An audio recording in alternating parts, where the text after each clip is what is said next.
Hi, I'm Julie Hornok with United in Autism, and I am so excited to bring to you today a person with Asperger's who is named Tim Goldstein. And I cannot wait for you to hear the things that Tim has to say. I think it is so important as parents and as providers and just the general population to really listen to what the people with Asperger's and autism have to say about themselves, about how we can better communicate with them, and just about how we can better serve and help them be successful in the world. So I see Tim. Hi, Tim. I'm gonna pull him on right now. I'm at neurodiverse communication specialist, and I am excited because the best advice that I've been given, he has it all wrapped up into a nutshell, and he's going to share it with you today. So if you're struggling to understand the thought process of your child, then I want you to watch this today and just learn from him. He's so open to sharing all the different things that he has learned, and he helps others communicate. Okay, I think we're connecting now. Hey, Tim. Except that I need to flip my camera around so that you don't have to look at a white wall again There because we we go. decided the white wall Some of was his like super awesome. boring. You're There we go. okay. Yay! Hi. Hi, I love when technology works. I feel better already. It's a big day for both of us when the technology works. I really want to thank you for coming because I think what you're doing is opening conversations between neurodiverse people and what we call ourselves neurotypical people, and you're helping us as parents to understand our children better. And so, can you give me just a little background on you? Just share kind of when you were diagnosed with Asperger's and the process to get there. Sure. Maybe start with how old were you when you were diagnosed? I was 54 when I was diagnosed, and I am now 58. Okay. So it was quite late in life that I was actually diagnosed.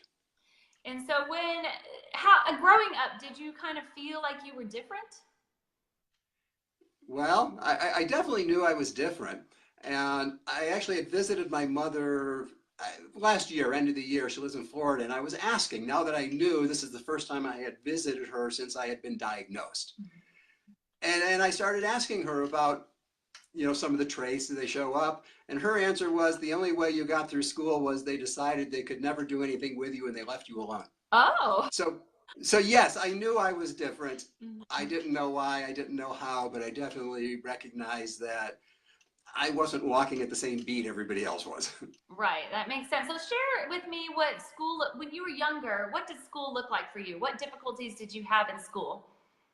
Uh, Fortunately, I am an extremely good student. Mhm. I'm when I know we've thrown out the word Asperger's in the DSM, but I like to still stick with it. I have Asperger's, and like a lot of people with Asperger's, you tend to higher IQs. Mhm. So for me, school was quite the breeze Mhm. as far as academically. I Mhm. mean, great grades, that was easy, didn't do homework, just showed up, took tests, and life was wonderful.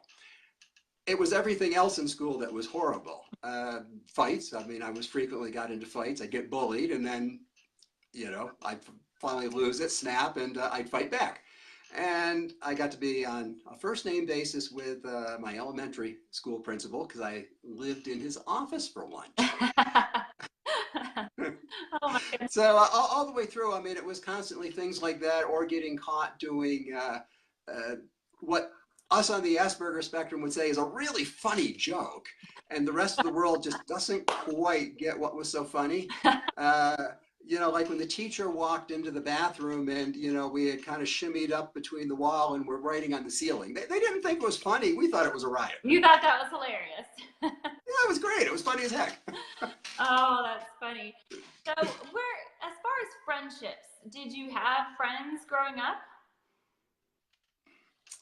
If you want to say friends in the traditional sense that I see, like my wife have friends and other people have friends, Mhm. or that my daughter had friends, the answer is no, I didn't have friends. Two reasons probably. One, certainly my Asperger's was getting in the way because socially I really was not good. Mhm. And secondly, I was being bused into a different school district. I lived on a farm and I was being bused into a very ritzy suburban school system. Mhm. So if it wasn't Asperger's, it was being an outsider in between the two. No, the very few friends that I had, when I start thinking back through them, I remember one friend, a great friend, and he used to toe walk all the time and Ah, dance on his toes and sing Tiptoe Through the Tulips. What's that telling you? yeah, I think you might have found someone with a connection there. Bingo. The only friends I had really amounted to other people who were on the spectrum. And of course, I graduated in 77. So we didn't even know about spectrum because back then autism meant nonverbal child. Right. So That makes we were just bad behavior kids. That's all we were. And we got in trouble a lot. that makes sense. And so now you're married. You've been married Yes, 33 years, is that right? that is correct. Yeah, and how do you think Asperger's affects your relationship with your wife? Like, what Oh, feedback are you getting from her? oh boy. um, I don't even know where to start on that one. Let me think. It was the traditional, if anybody has actually gone through it and read any of the different books and such about Asperger relationships, which I would highly recommend any adults, even if you have a perfect marriage, but you think you may be a little spectrum leaning and, I think we very have a lot possible of if you have a those child. in our community. Yeah. Yes. Read relationship books because everything that fits in a relationship book applies in the workplace. The only difference is don't go up and hug them. Uh, Mhm. so I've read, huge amounts of relationship books, and I would say that we are a typical case, as in most of these books. We first met, we wildly fell in love. I was on my best behavior, and because I was so different from anybody my wife had met before, that was very interesting and alluring. We got married pretty soon. 6 months after that, we moved out of state and moved away from all family. So now it's just her and I. And we're starting to figure out that Tim's a little different than what she thought she had gotten.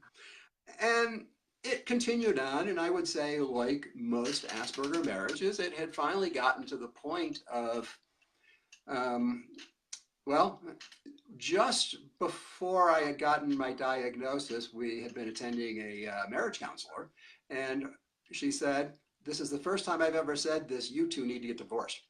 Wow. Wow. And we didn't believe her. We fired her. But Mm. we then found out about Asperger's. And now, with my wife having gained a lot of understanding and me having gained a tiny bit more control, it's made a huge difference in our ability to actually communicate. Now she understands why I may go from seeming like I'm just happy as can be to instantly just pissed off and just, mad at everything. Uh, so, the kind of slow meltdown that you hit the trigger and it goes. Yeah. Before, it never made any sense because we'd be having a conversation, normal things would be going on, and all of a sudden Tim just goes off. So it's made a big difference from that standpoint in our marriage, and our marriage has definitely gotten a lot better since the diagnosis. It really wasn't the diagnosis that did the job, it was the studying what that really meant that did the job. And I think that's true in any marriage too, is just when you learn to study the other person and listen to their motives as opposed to what you think their motives might be, it kind of changes. And so, Yeah, and you're right. And the strange part, though, when you have a mixed, NT-ND, neurotypical neurodiverse marriage, is you can't listen to it as the person on the spectrum. I can't listen to my wife and hear it. It just doesn't, won't land, won't let it in, whatever. But if I read it in a book telling about the exact same thing, now I can apply the thing to the situation. ah, Probably because in the interchange, there's too much emotion reaction going on that I'm kind of shut down that makes and I'm not processing well. Whereas in the book, relaxed, reading easy, it's not my deal that's going on. They're talking about their deal going on, but I can see myself in it. Well, let's talk about that a little bit more then. Let's talk about, tell me that as someone who is a communication specialist now, and you're sharing with others the differences and helping us understand each other. Just tell me the biggest differences you see in someone that has Asperger's versus the typical everyday brain. I'm going to approach this from maybe a little different, slightly different standpoint. And I'm kind of on a crusade these days. Okay. That says, forget the damn traits. The traits aren't what the condition is about.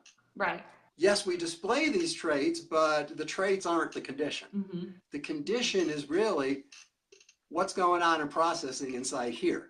And that drives the traits. Right. So to me, you've got to get back to how do I think and process differently? Not any of the traits matter. I mean, for instance, you know, looking here, and if you were in person, I'd be able to look you in the eye just as well as I can look you in the eye in the camera. That's not a trait or not a problem for me. Okay. But if somebody has that trait, does it tell you anything about how they're thinking? No. It just says that they have a hard time looking at you. Okay. So it's the thinking portion. And in the thinking portion, I would say the most important parts to recognize, and this is whether you're dealing with child level, and I'd say child past infant. I mean, they got to be at least to the point that you have some level of communication with them, on through adult, is black and white thinking. And, you know, we hear it all the time. I don't know if we hear it so much in the child world, but in the adult world, it's super prevalent. And it's the concept that something is perfect or it's broken.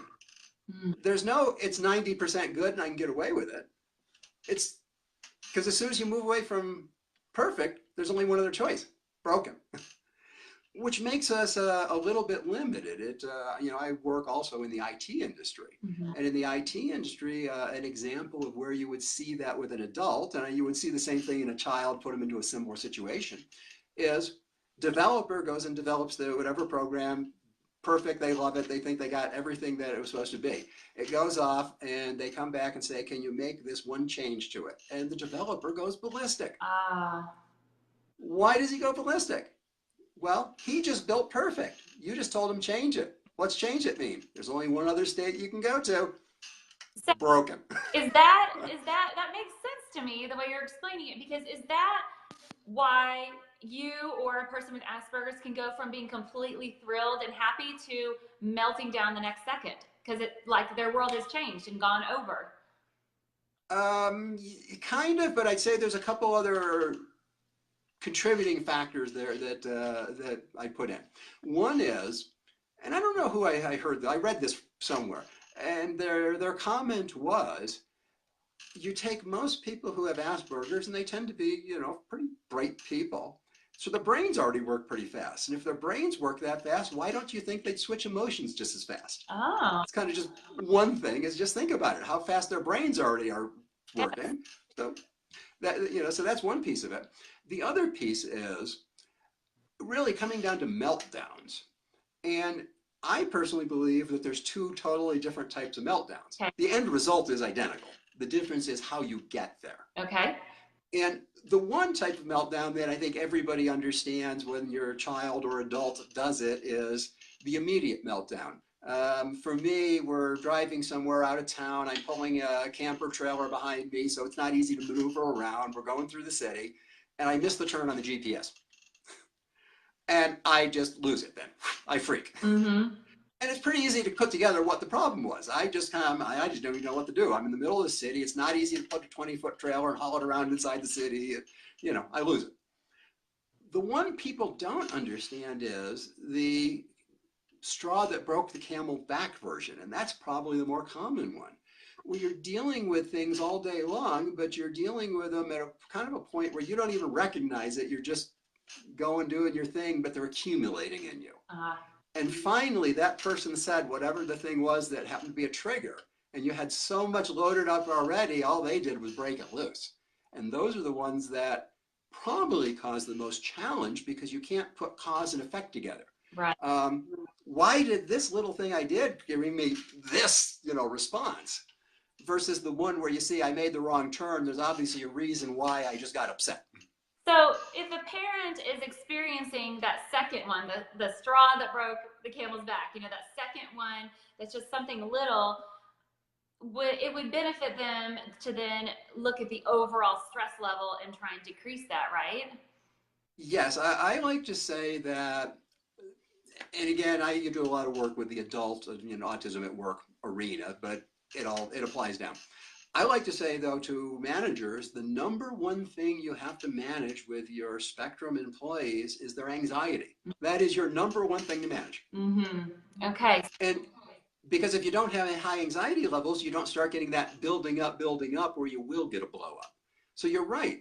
They should sit down and kind of review through the day and say, did I put them through a bunch of things that, and I say him just because yeah. mostly it's, yeah. But it certainly could be she too. Did you go through a number of things that don't necessarily sit well? You had some unexpected changes. You had food that wasn't their normal routine. I mean, was there a few things through the day that could have accumulated? Yes. And if so, that's probably what you're looking at. And the only way to avoid it is you try not to stack too many of those things together, because you will get an explosion eventually. Yeah, I think that's beautiful advice, because if you can think through each day and kind of look at the different things, maybe you put them through one or two challenges and then you make sure they have time off to kind of decompress and go back down, so we're not stacking. I love that advice. That's fantastic advice. Right. And I would also say, even though there's some children who can be difficult in the morning, generally when you look at it, though, the difficulties get worse as they get tired more and just dealt with more throughout the day. Okay. So probably if you're going to have to deal with something challenging, it's better to put it earlier in the morning before they've had the opportunity to stack things in, even though you're trying to avoid it. Yes. I mean, that's great advice, but also thinking of good sleep, helping them set their routine to get good sleep and to eat healthy so that the brain can function at its full capacity. And for any of us, we need that. So yes, the eat part is difficult because you don't see the cause and effect very quick. I mean, I've changed my diet and what I've eaten multiple times to try different things for, obviously at my age, weight you have to watch out for. And also just, because of autism, there are some associations. So I've tried out a lot of different things. And I don't see much of a change or a difference from that perspective. Okay. So while it's there, I don't know how directly it has an effect. The other part, what you said, though, yeah, that definitely has an effect. Okay. Well, let's go to the big things that separate our communication, and that seems to be emotion. So share with me a little bit about how, if we're talking with someone with autism or Asperger's, and I know as a neurotypical person, when I speak, there's emotion behind it. And when I speak, there is intention behind it. And I don't always say what I mean. I'm thinking, I'm trying to nicely present something to someone the way I think they want to hear it. But it doesn't work that way for you. So tell me about that. Somewhere in this flip chart, I think I actually have the picture that I want, but I don't want to waste the time to flip through it. So I'll draw it in the air here. It starts really in communication theory. And in communication theory says that, we take these thoughts, these complex pictures in our head, and we have to compress them into these things we call words. And then we transmit these words across whatever medium we happen to be using. And on the other hand side, the other person gets the word and they decompress the word into a picture in their head. Okay. And that's basically how communication works. Now, though, the interesting part is with most humans, it's not the words that they're listening to the most. With most humans, contrary to older studies, it's actually the tone of the voice that makes the most difference. And then there is, of course, body language. That does fit in. Higher than words, but lower than the tone of the voice. So when a neurotypical communicates, they're taking and mixing into their words how it sounds, so that they may be saying something sarcastic, which they're not going to, say this was sarcastic. They're going to make it in a sound, a pitch, a tone that you pick up sarcasm.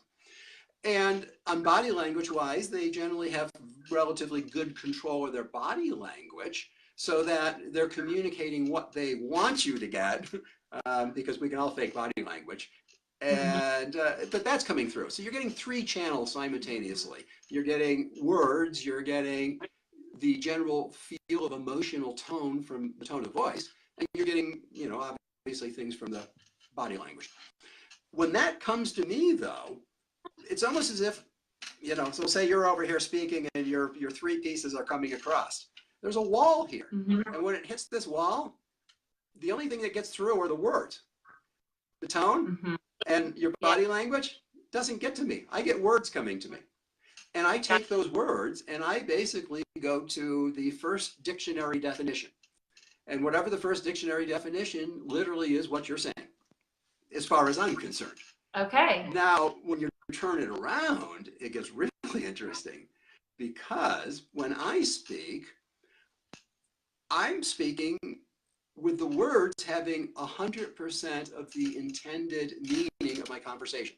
It's all in the words. There's zero tone added in, and there's zero body language added in. Now, I'm going to admit I have had extensive training in this by some of the tops in the world.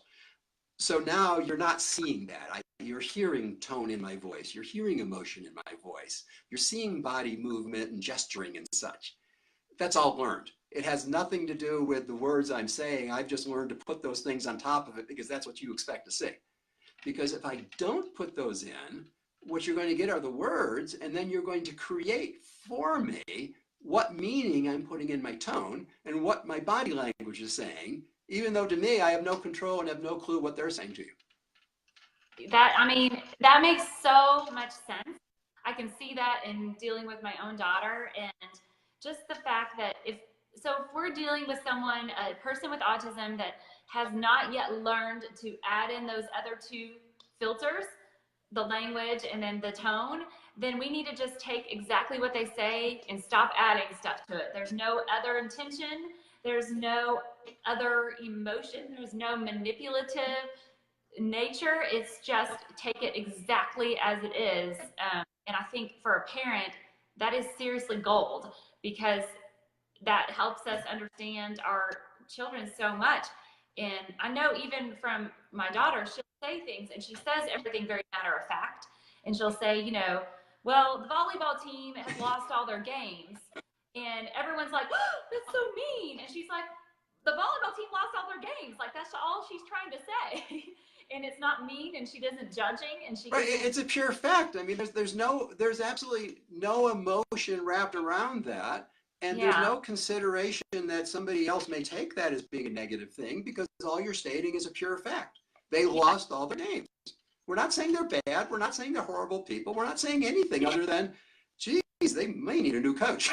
Yeah, I mean, it would be, honestly, if we would all learn and just take the words as they're meant, it would be so much easier, because where I think relationships get into trouble, even between just neurotypical people, is we misinterpret those intentions and it just gets all blown up. And if you'll just look at the words, I think that's, oh, thank you, because that's such a helpful thing for us when we're dealing with our kids, and then even when we're dealing with adults. And so I know. So I don't know why your voice is breaking up a lot. I'm having a hard time hearing you. Okay. Hopefully that'll be a little bit better. Maybe we'll. Can you hear me at all? Oh, way better. Yes. Thank you. Okay. I don't know what that. Yeah. So since we're getting into talking about adults, tell me a little bit. One of the biggest fears of a parent is, okay, 80% of people with autism are unemployed, and even when you think they have the skills, they can't handle the communication in the workplace. So what's being done in the workplace? I know you're working on it. So tell us, kind of, give us a little bit about the workplace and what's being done to help make people with autism fit in. Well, there's a lot going on in the space of the autism at work. You know, what we're starting to find out as we talk to more and more parents is the concern is becoming more what's going to happen to my child when they finish school, not how am I going to get my child through school. Okay, the first couple of years are a little rough, but you know, you kind of get into a theme and emotion, and you know you're going to get the kid through school. It's going to be a challenge. It's going to be tough, but kid's going to do fine. Kid will graduate, may even go to college and get great grades. But they then, of course, fall off the face of the earth. So what started, there's a movement among a number of the extremely large companies in the Fortune 500, and it started with a company called SAP, which most people don't know. It's a German software company that makes the software that you run big, huge corporations on. And then the next person that joined was Microsoft, and now you have EY, you have Stanford, you have Intel, you have Ford Motor Company, you have JP Morgan Chase. I mean, it goes on and on. They all have specific autism at work programs. And the way that they work is really interesting. Once you get into the system, you have to compete like any other employee. There's no difference once you're in. The difference is the on-ramp of how you get in. So at Microsoft's, for instance, they do a lot of hands-on things and have you just demonstrate instead of trying to talk and do a conventional interview. Nice. And this is how effective it's been for them. Microsoft has a great statistic on it. And what their statistic is, 50% of the people that have gone and gotten jobs through their Autism at Work program failed and dropped out of the normal recruiting program. Okay. They were dropped. They weren't good enough. But guess what? If you treat them like they have autism and recognize that those deficiencies that they were saying weren't good enough were the social things, the verbal things, which for most programmers, you sit in front of a screen and you talk to your own group. You don't talk to anybody outside of it. Who cares? Right. They learn who you are. It's like your normal play group. Right. Okay. So a lot of that going on, a lot of movement there. There's a lot of universities studying it now. Vanderbilt's getting very big in studying autism at work specifically. Cornell's doing work in it. Stanford's doing a huge amount of work in it. So there's a lot of academics going into right now, how do we make it all work? And the answer really is, it's not up to the autistic person to make all the changes. Can you say that one more time? Need to start recognizing that we're not in the industry. As I said, that companies need to start recognizing that we're all individuals, whether we're on the spectrum or not. You know, in the Industrial Revolution, we would say this is a job and you have to fit in that box, whatever it takes to be in that box. And if you don't quite fit the box, you don't get the job. We're recognizing, though, that not everybody has all the skills all the time. I mean, if you have a brilliant physicist that can figure out, astrophysicist that can figure out how to measure stars across the universe, are you willing to put up that they might dress real crappy and funny and wear the same clothes a few days in a row? Yeah, I mean, I think that's incredible. So that's where companies have to start. Yeah. So that's where companies have to start adjusting some, is they have to start adjusting to just allow more individuality and separate out what is the core duty this person really we're hiring them for, and what are the things we throw in that really don't have anything to do with the skill we're hiring. Well, and I think that in school too, that let's focus on the positive and just allow them to be different in the other areas. So I'm thankful to hear a little bit of an update that companies are doing more. And share with me just kind of a final question. What advice do you have to parents? What advice I'd say to parents if they're... I think the first...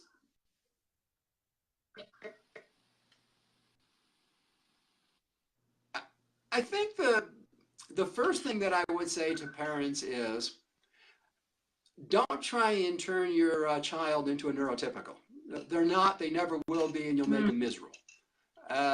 Recognize that they have special skills, they have special strengths, they've got unique things that other people don't have.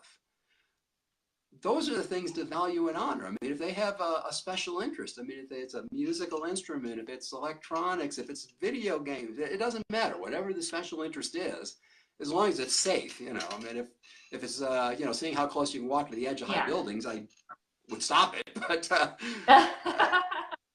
encourage their special interest, because their special interest is probably going to lead to being one of their career things. My special interests have led to me starting businesses in every career I've been in, and I've had multiple careers. So I would say encourage the special interest. Don't expect that they ever are going to respond the way that you expect people to respond. there's a good chance that your autistic child never going to come up and give you the love and hugs and all those things like you would get from a non-autistic child. You might get them to come up and hug you, but it just doesn't have that whole warmth and feel. Probably never will. But that Right. doesn't mean that they don't love Right. you. My wife gave a great example there, and I tell you, this is the best thing that just put it in the child vein, and it'll really hit home. My wife had asked me one time, "What does love? How do you feel love towards me?" And my answer was, "It's a cognitive, mental construct. I know I love you."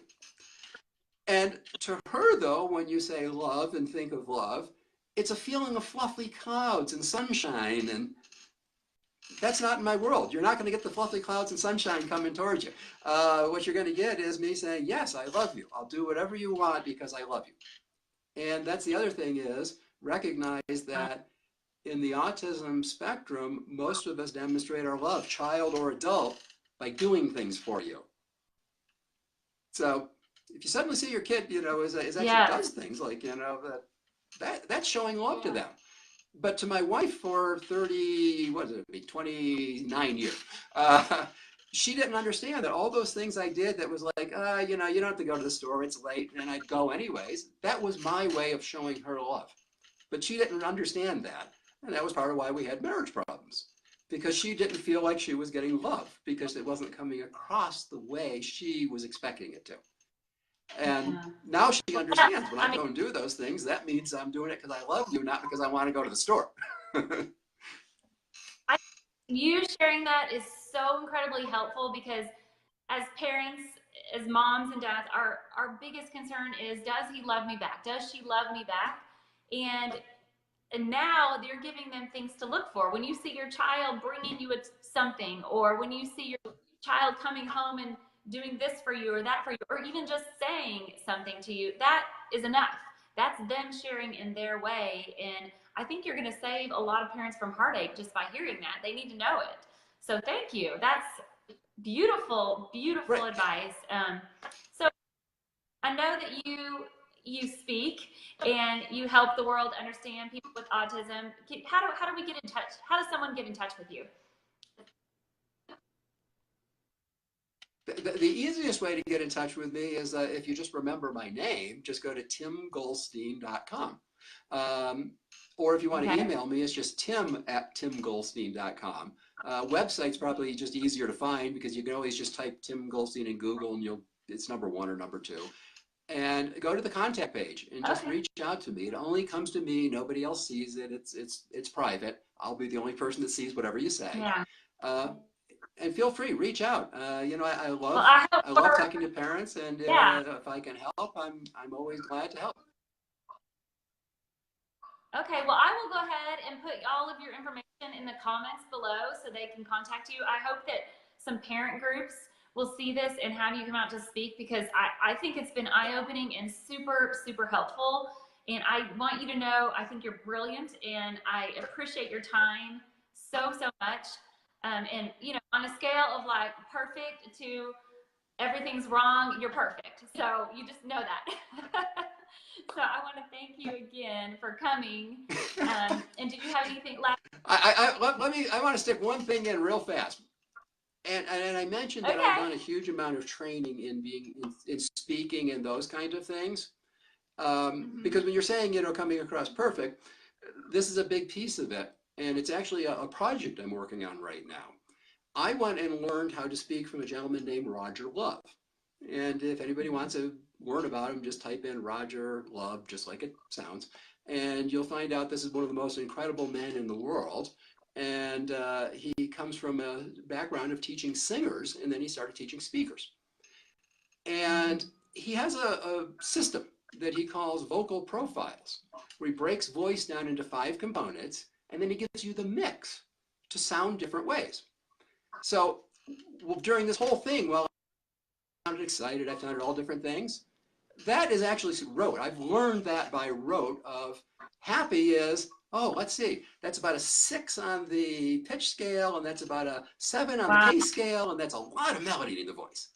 Now, if I want to sound mad instead, suck out the melody, and all of a sudden I sound really mad when I sound exactly the same way. But put in a lot of melody, and all of a sudden I sound happy instead of mad. that is a phenomenal key for anybody that has autism, is learning how to put in what people are expecting. Otherwise, they're going to make it up for you and get it wrong. So if anybody's interested in finding out about that, reach out to me and just say, hey, I'd like to know more about the beta program you're doing on voice profiles. Okay, and if you have a link for that, I'll put it down there, because I do think, I know we talked about this for my daughter, I think learning that as a person with autism would help you so much in the world, because you're right. If they're flat, I'm putting in stuff that isn't there. So why not have them learn to do it? They have the intellect and ability to do it. Why not help them learn it? So thank you again. I loved talking to you, and I hope that lots of people will get in touch with you, and maybe we can do this again. So I would love to. I had an absolutely great time talking with you, and gosh, I could talk with you for hours. You know, when you're in Colorado Springs, because you told me earlier that you have family there. Yes, we need to get together, and we can actually have a long talk over dinner. I would, and then you can ask my wife that, also, like, what's it like living with me? I am dying to talk to your wife. I'm not going to lie. All right. Well, you have a great afternoon. Thanks again. Okay. Thanks a lot, Julie. Take care.